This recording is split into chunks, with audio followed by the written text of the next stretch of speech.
All right, everyone. So, second lecture. I'm still in Atlanta, listening to something, and I'm about to go run to the airport here shortly.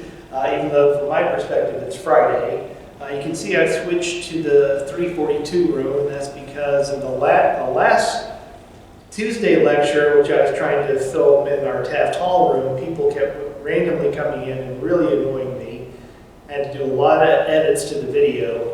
But reality is I was actually in their way. There was this class coming in and they had scheduled the room and I was actually kind of invading their time, so I felt bad about that. So I still got annoyed. Anyway, so I switched to the 342 room and we are now going to go back. Remember that textbook you have? We're on, I think, chapter 6, complex numbers. This will be relatively short. So we're kind of going back to what we were doing initially, which is like mathematical mathematics, not just a bunch of fitting and error analysis. Kind of off topic, and again, we got off the textbook as well. So I don't know whether kind of a return to that is good or bad. Here we are, nonetheless, because of how important I believe programming is into the way you think and your skill set.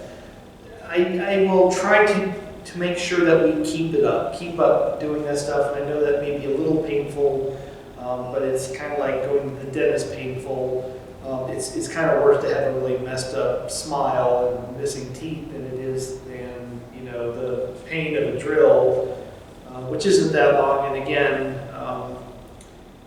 I've done life long enough to know that it's not so much what we teach you, it's the way that you think differently from what we teach you. It's not necessarily that you know facts about this or that, it's the way you think. And programming is going to affect that. So we're going to keep up the programming stuff. Anyway, okay, I'm blabbering. What are we doing today? Again, I believe this is chapter 6. And we are doing complex numbers or complex math. And you gotta love that term, complex math. I actually took a course on this in college. Oh, and my roommates, God knows what they were into. Man, they just loved it. They loved looking at my textbook.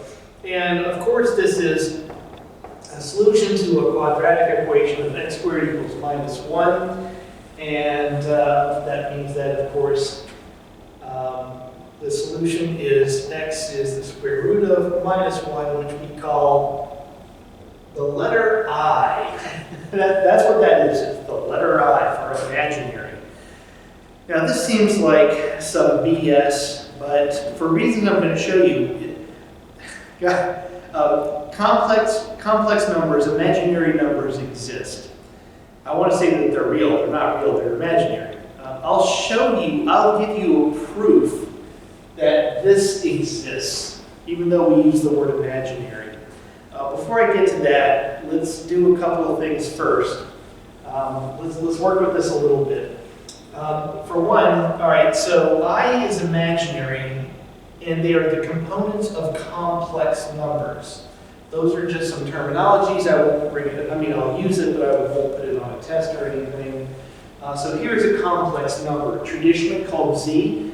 That's the real component, and I times y, and of course y is the imaginary component. Any complex something can be cast into this form, and I'll show you how to do that in a minute here. So that's all fine and good. Now these are graphed on. They're graphed the following way. There's the real, or x-axis. There's the imaginary, or y-axis. So all complex numbers can be graphed on this plane. And that looks like this. So if we go up to x and we go up y, then here we are at point xy. And what is important about this is it lends itself to another representation. This is one way to represent a complex number, but there's another way called the polar form. Now you may notice that this looks like a polar graph, right? So there's an angle and there's a radius. So again, we can represent this in polar coordinates. Now it turns out that we can do it this way: x plus iy is equal to r e to the I b. Okay, so what does that look like? Okay, so r of course is the square root of x squared plus y squared, and the angle would be arc tan, just some traditional trig for you, and that would be y over x. Okay, so again, any complex number x, y, which is right here, represented like this. For various reasons I'll get into, we actually prefer the polar form of representation, and you will see in a big way why we like to do it that way. For now, it's just again, a polar plot of a 2D point. So now what I want to say here. Okay, there's a couple, there's really just, I guess just one more thing I want to put. If this is new to you, then I have one more new thing, and then we're just going to do some algebra and then some calculus. And you will see why this stuff is actually insanely useful for algebra and calculus, especially calculus. Okay, the thing that, if you haven't seen it, you should have seen this before, I'm hoping you have, but I'm going to act as though you haven't, is a complex conjugate, and that would be of a complex number, and that is called z star, and that is x minus I y. Okay, the rule on a complex conjugate is wherever there is an I, you write a minus I.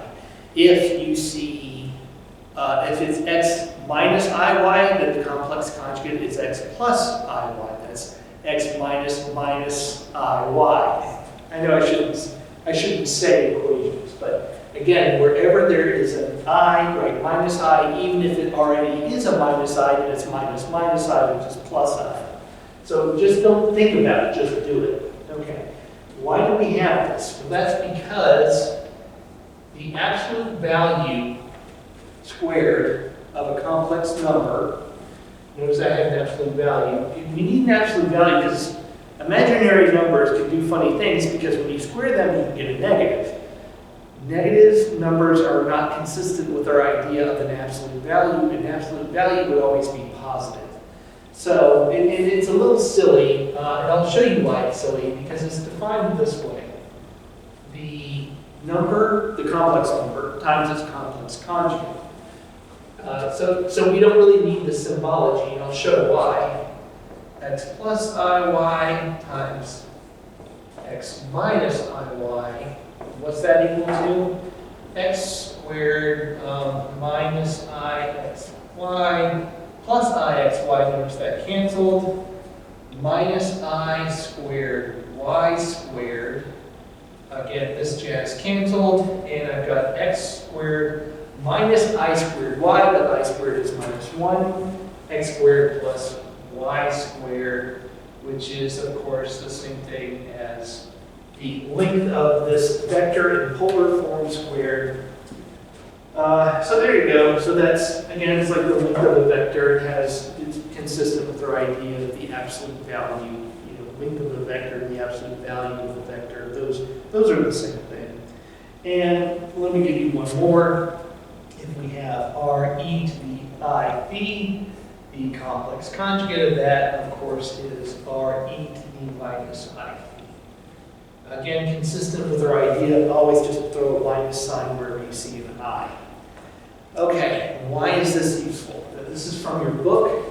Well, we define the absolute value of a complex number. Actually, what's going to happen is, in quantum mechanics, quantum mechanical wave functions, which are models for things like electrons and atoms, are complex. And it turns out that, remember how we covered probability distributions? It turns out a wave function times its complex conjugate is a probability distribution. So it's like, it tells you where the particle is. So, probably is. So again, wave functions are complex numbers, and we have to do this to treat them like probability, and we analyze it in all the ways that we have already covered probability distributions like about a month ago. All right, here's another thing that you can run into with complex numbers. Not that I've seen this too often, but you may run into, this is from your book, you may run into something that looks like this: 2 plus I over 1 plus 2I. And this is like, I'm looking at this and I'm kind of cross-eyed. The reason is because I want to put it in this representation. This is how you want to think about complex numbers for a very large number of reasons that I won't even get into. This is messing with me. I don't know how to divide by 1 plus, I don't know how to divide by that. That's like what, okay, it turns out that there's a really simple out to get this to look like something I can plot like that, and that is to multiply by 1. And 1 will be the complex conjugate of the bottom number. Again, multiplication by 1 doesn't change anything, but the number divided by itself that I'm multiplying by happens to be the complex conjugate of the bottom thing. And so that, of course, is going to be 1 squared. I won't work it all out, plus 2 squared. I won't write it all out because it's the same as this. This is obviously 5. And now we've got to work out the top number, which is a bit of a bear, okay, you know, foil, all right. 2 times 1 is 2. 2 times minus 2I is minus 4I. I times 1 is I. And then I times minus 2I is, God, I'm already confused, minus 2I squared. Okay, so what is this? Again, the bottom number is 5. And then I have got 2 minus 2I squared, that's 2 plus 2, that's 4. Let me make sure that I've done this right. 4, okay, those, the real numbers are 4. And now I've got minus 4I plus I, that's minus 3I. And now, okay, now I've got it worked out into a normal looking 4/5 minus 3/5 I. Or actually, I usually write the I first, right? Is that right? Yeah, we usually write the I first. So 4/5 minus I times 3/5. Okay. Anyway, I don't run into these expressions in scientific science very often, but it just shows you how we want to kind of manipulate these things. And again, I actually never run into that. All right, now that we have the ground rules of how imaginary numbers work, let me tell you about why imaginary numbers exist. Again, notice I'm trying to not say imaginary numbers are real because that by definition is incorrect. Depends what you mean by real. All right, it turns out that what is a little bit ridiculous is if you start with this, and therefore x is I, okay, I just defined imaginary numbers this way. That doesn't mean that this isn't some ridiculous BS that I just came out of my rear end and is useless. You know, because I'm defining it. So, you know, is the definition what I say it is? Well, by definition it is because I defined it, right? It's kind of circular logic, and circular logic is useless. It turns out that there is this thing you run into. There's this unique math problem that you run into, and it shows you imaginary numbers definitely exist. So let me explain. Okay, notice that I can recast this as x squared plus 1 equals 0. Okay, and again, that's like the quadratic equation. Quadratic equation shows you where the roots of a polynomial are. Okay, that's all fine and good. And of course the root is going to be I, and by definition that's what the answer is, so therefore you can't use it to prove itself, like all the things I said a minute ago. Okay, let's take a different polynomial, and it will be a cubic polynomial. X cubed minus 15x. I got this off the website, by the way, but anyway. Excuse me. All right, we want the roots of this. Now, you know that just like a binomial, x squared, blah, blah, blah, has 2 roots, something with x cubed should have 3 roots. And of course, a root is what x makes this equal 0. So we're looking for 3 roots to this. And so it turns out that that will occur at x root is at minus 2 minus the square root of 3, 3 square root of 3, square root of 3, sorry, 3 minus 2, and 4. So there are definitely roots to this, and in fact, if you graph this equation, it looks like this: 4 minus 4. So a graph of this thing looks like this. That's a graph of this function. So again, 1, 2, 3. There are 3 places where it crosses the x-axis. There are definitely 3 roots. They are real numbers, right? These, as much as there's a square root, but there's not a square root of a negative number, that would be imaginary. These are 3 places where this function crosses the x-axis, and I have not introduced the letter I. Now, it turns out that the method of solving the roots of a cubic equation, remember, if it's a binomial, if it's x squared, quadratic equation, you use the quadratic formula, right? Now, the formula for a cubic is kind of complicated. In fact, it's not a formula, it's like a process. It's like an algorithm you have to go through. I wrote down, it's actually kind of an interesting history to it. Maybe Cardano's method. There's kind of an interesting history to this. Regardless, the solution to this has an intermediate step where imaginary numbers appear. And then in the next step, the imaginary numbers are gone, and up pop the solutions, and the solutions are definitely the solutions. So this is actually how this was all discovered, because of this intermediate step where you had, in solving the roots to solve this equation, there was an intermediate step where you had the square root of a negative number. And as much as that made people scratch their head, the geezer who solved all this back in, and this is, God, this was like 1500, no kidding, this is like 1500. He just kind of rolled with it, just kind of came up with these rules that you just saw, and went to the next step and came up with these numbers, and sure enough, they were capable of graphing things, and he realized, well, these are the right answers, and he realized that imaginary complex numbers exist, and came up with all the rules of them, so this is the person who basically gets credit for discovering complex numbers. Anyway, so that's just proof of how these work, and there's little YouTube videos where they show you how you solve this, and it's actually kind of complicated. It's like 5 or 6 steps, so I'm not going to do that. I don't see the value in it. Of course, we can use a computer to find the roots of complex complex meaning complicated polynomials.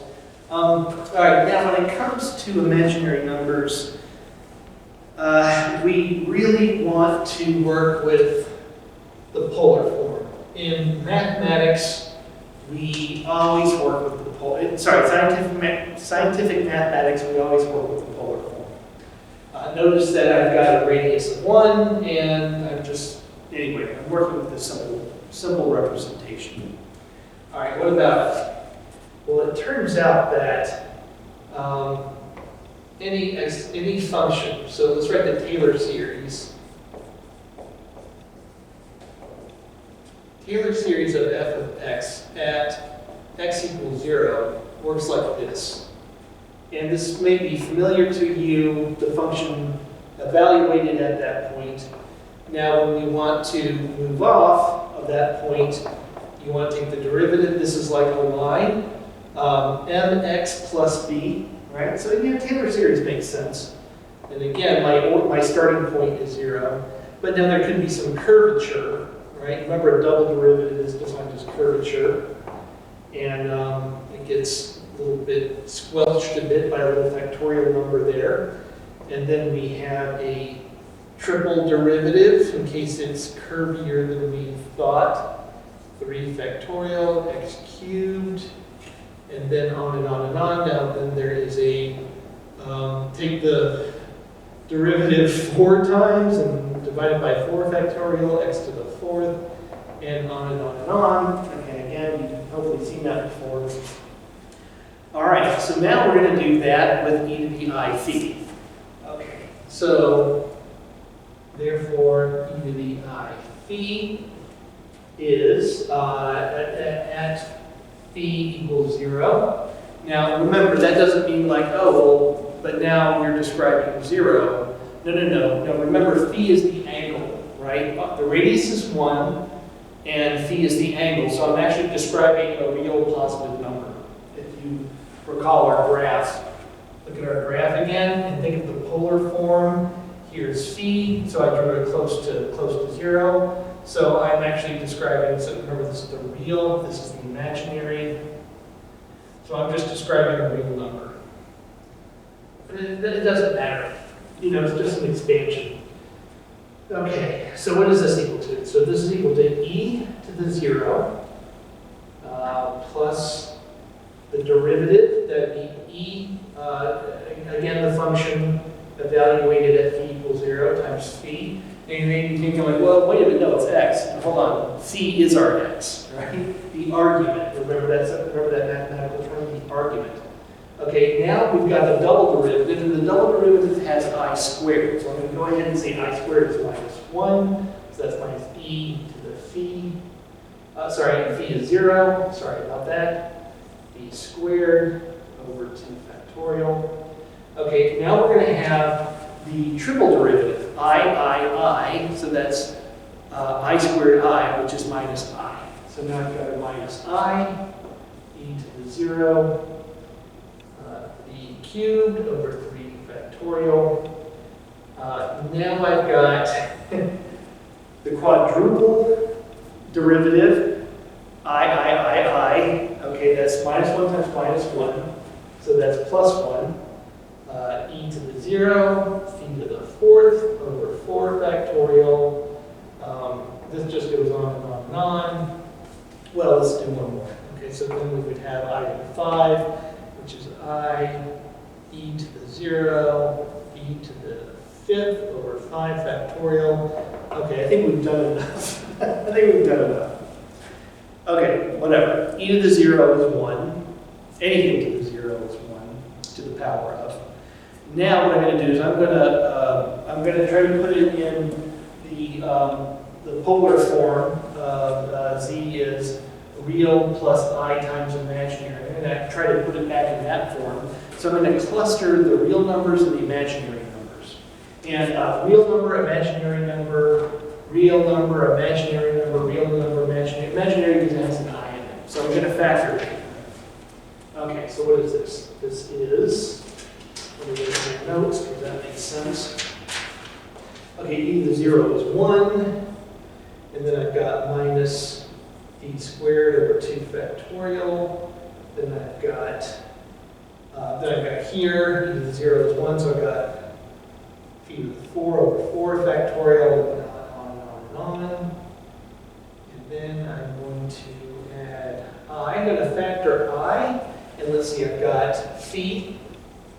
I e to the 0 is 1 phi. I've got minus phi to the 3 over 3 factorial plus phi to the 5th power over 5 factorial, and on and on and on. And if you were a math major, because they would recognize this immediately, they would recognize this as cosine. Cosine phi plus I, and then this will be, guess what, sine. There you go. So this ends up being hideously important. It's called Euler's formula. Oops, that's a parenthesis, but I used a bracket. There we go. Okay, now the one will go up. Okay, so there you go. Let me do another one. Let's do e to the minus I phi. And it goes through the whole rigmarole, and that's cosine the minus I sine phi. There you go. Okay, so again, this is all academic, so what? Well, it turns out, notice that I can now describe cosine and sine. So what I've done here is, the reason that this is important is that cosine and sine appear a lot in science, right? And they can get kind of nasty to work with, and especially when they have cosine times sine, and on and on and on, right? Okay, now exponentials are unbelievably easy to deal with. The derivative of an exponential is an exponential. The integral of an exponential is an exponential. Exponential times an exponential is an exponential.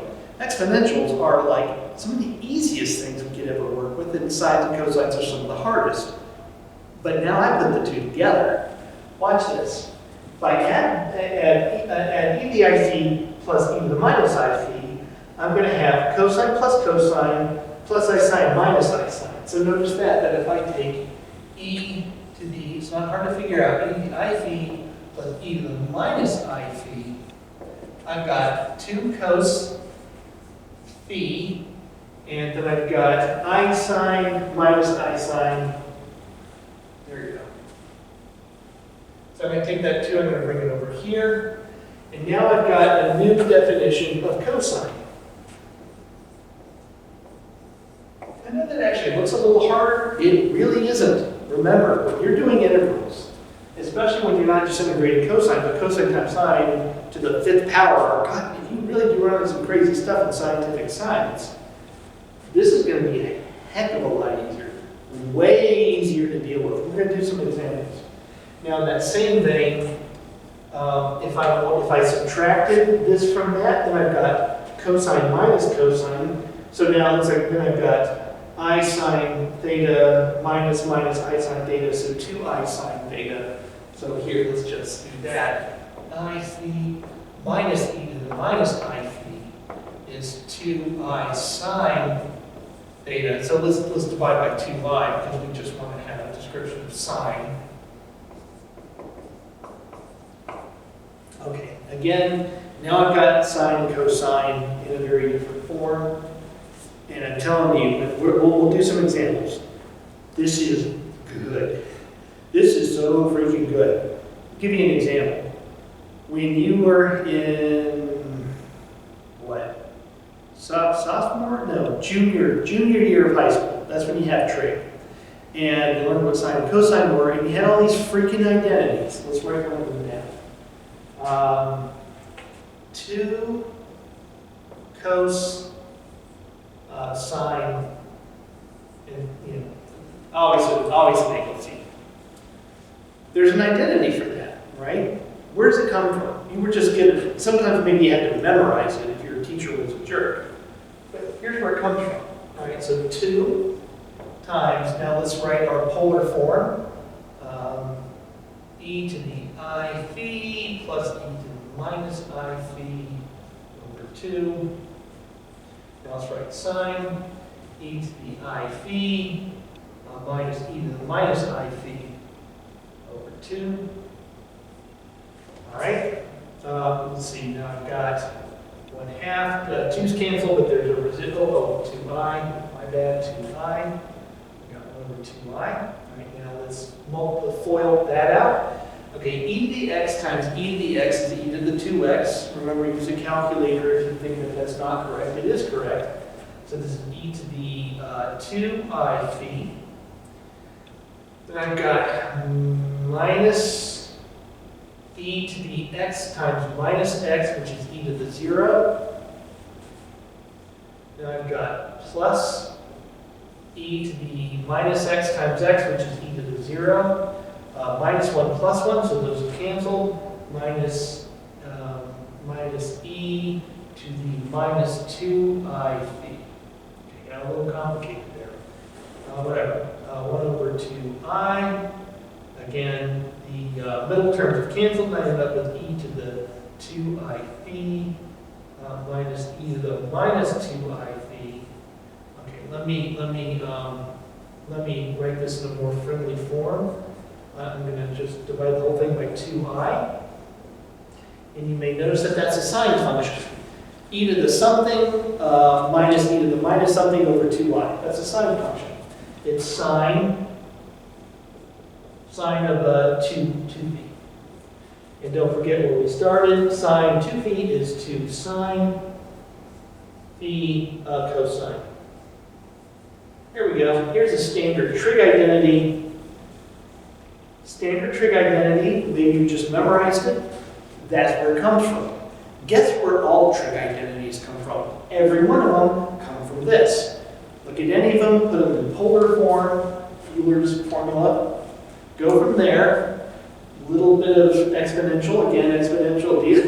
Of all the complex mathematical things you can deal with, an exponential is always your friend, and you figure them out. All right, last example, let's do some integrals. And looks like we'll end a little early. So that's an identity.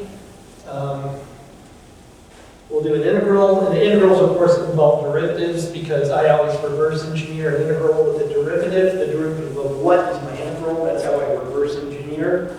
A little silly, but regardless. Let's see here. Okay, let's integrate the same thing. Let's integrate 2 times cosine phi times sine phi. Okay, yeah, one of the ones that's just like, oh god, this sucks. And you probably do trig substitution. Oh man, I hate that. Well, we don't have to do any of that. Not anymore. Here's what you do. Okay, let me just put it in my notes. Okay, this is now the integral of, I mean, I've already worked it all out. It's already right here. So if you don't mind, let me just jump here. Right, this is the integral of e to the 2I phi minus e to the minus 2I phi over 2I. Now, again, your basic knowledge of integration, which should be a little bit tuned up. I certainly hope so.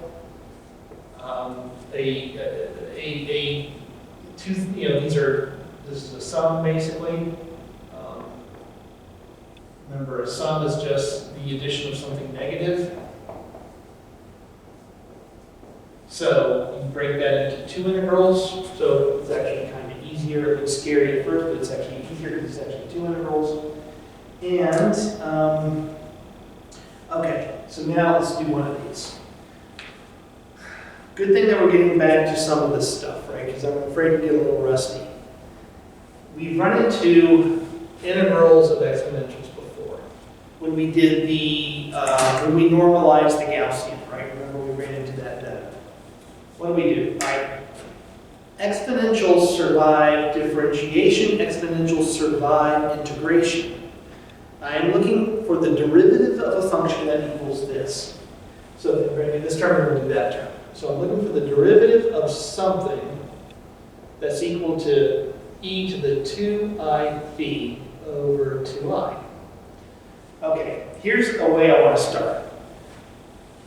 E to the 2I phi is going to be part of the answer because exponentials always survive integration, they survive differentiation. Okay, so my target, my answer has got to have a 2I phi in it.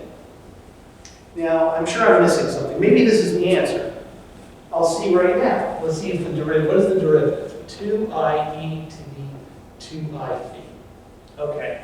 That's not the same as this, but I'm close. It looks like I just have to figure out how do I turn, wait, have I done this right? Let me just do it. double check. Oh, I'm paranoid. Yeah, I did this right. Okay. I got 2i on top, but I need a 2i on the bottom. And that's not too hard. What I'm going to do is I'm going to divide by 4, so now my 2's on the bottom. And if I have an I on top and I need an I on the bottom, then I just divide by I squared. Okay, and that is now e to the I phi over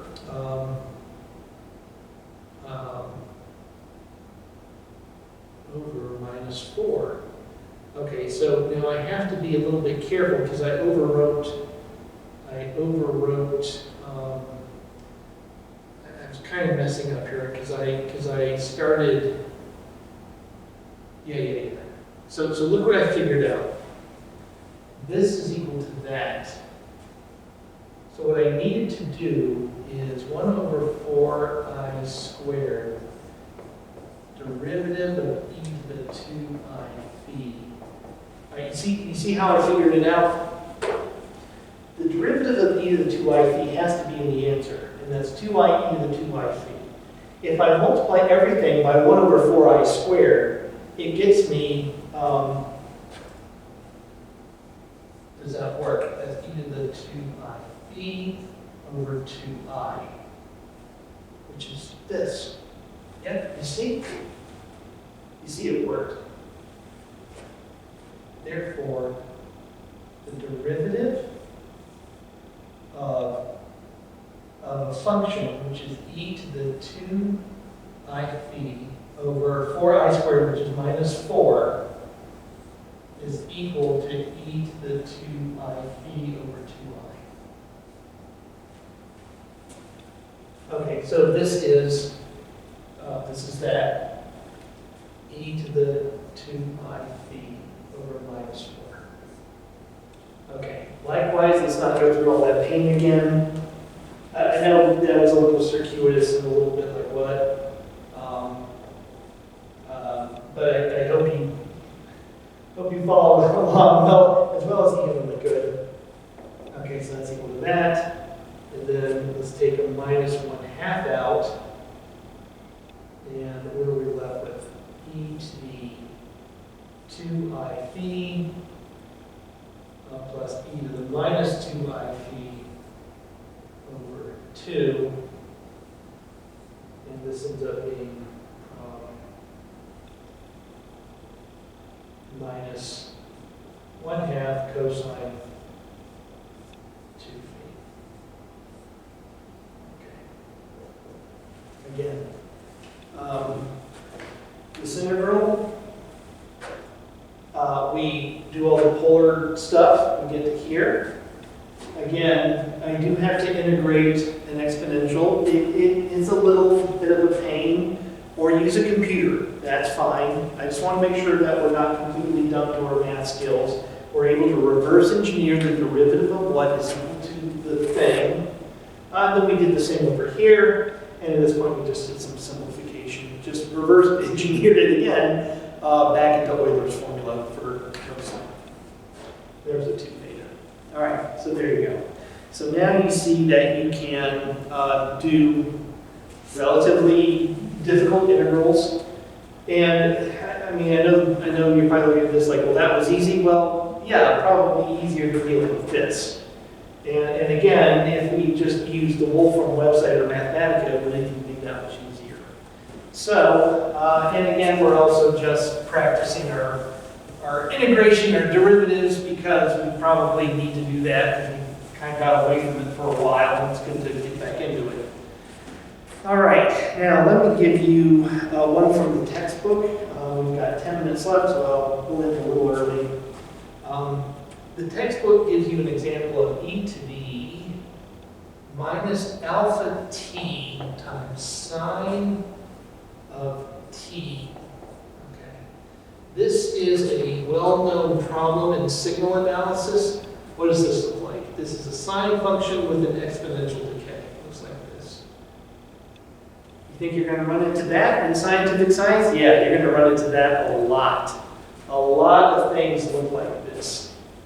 Okay, well, so what? So let's integrate it, because by itself, there's not much else to do, right? Again, you can see where it's like, if I had to do that, man, I have no idea what to do with that. I don't have a freaking clue what to do with that. Even now, I don't know. Well, I mean, I do know what to do with it. I'm going to turn it into the polar formula. I'm going to use Euler's formula for sine. All right, so I'm going to turn this, oh, and we'll go from 0 to infinity. Right, so the signal starts at time 0.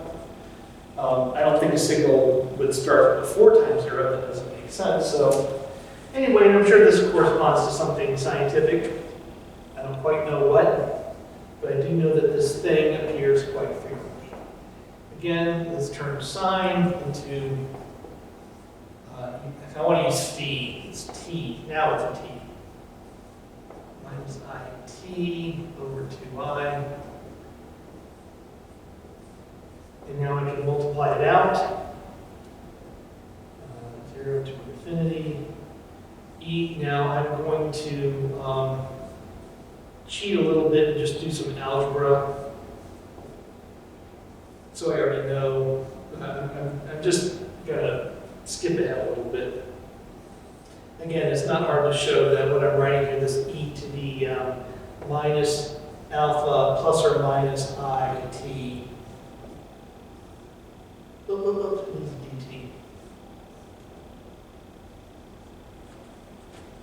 2I dt. Okay. Well, that bothers me. There we go.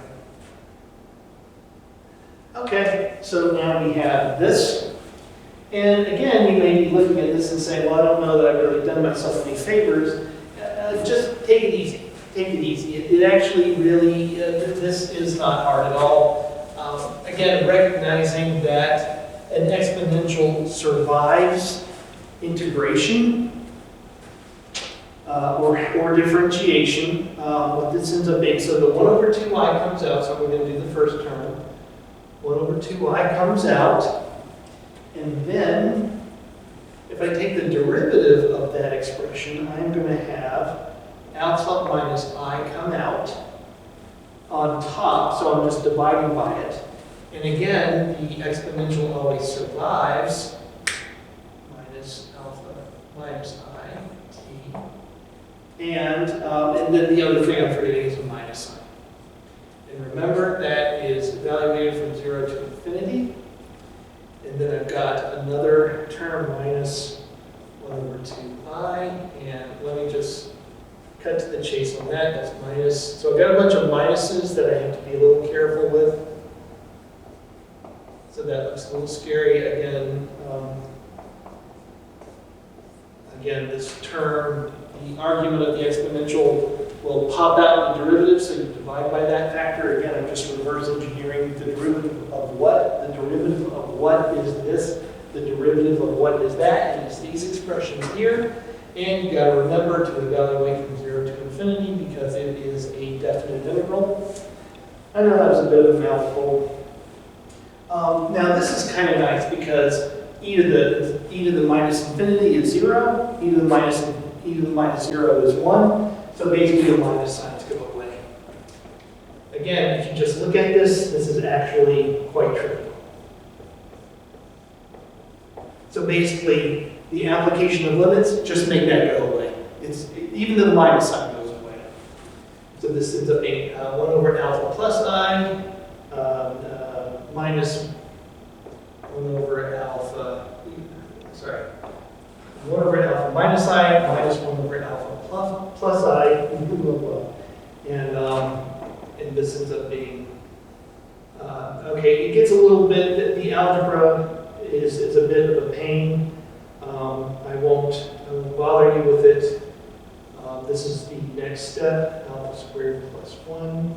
Again, common denominators and whatnot is going to be equal to 1 over alpha squared plus 1. Again, this is one from your textbook. So what you're going to do, recall I gave that example of how to deal with a complex number that was numerator over denominator. What you're doing is you're multiplying each one by its complex conjugate.